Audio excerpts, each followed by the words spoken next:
morning! It's me again, your aling maliit. Mag-aalas 6 na ng hapon, kaya medyo madilim. Masarado na rin kami. Dahil wala na rin namang ibang customer pumasok. Dahil din siguro sa malakas ang ulan. Buti na lang talaga, medyo magaan ang roll-up namin. Kaya kaya kong ibabang mag-isa.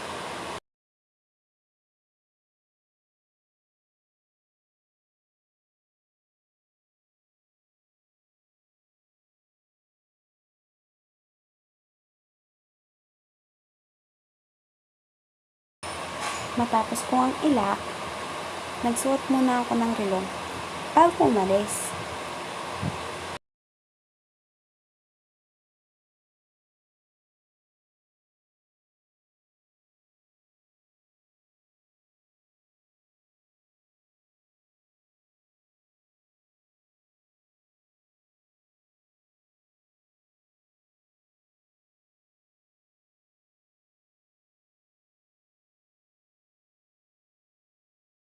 Finest forward ko na nga pala dyan.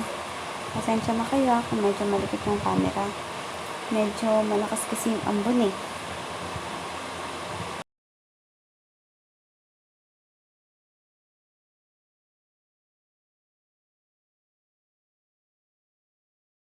Fast forward ulit tayo.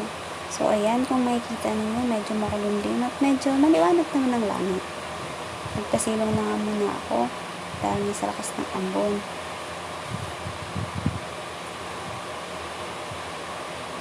Medyo nag-aalangan pa rin akong tumawid kahit na medyo matagal na ako dito. Di ko ba alam kung bakit? Hindi na ako makapag-video ng maayos dyan dahil nasa lakas ng ambon. Hanggang dito na lang. See you on my next mini vlog. Bye!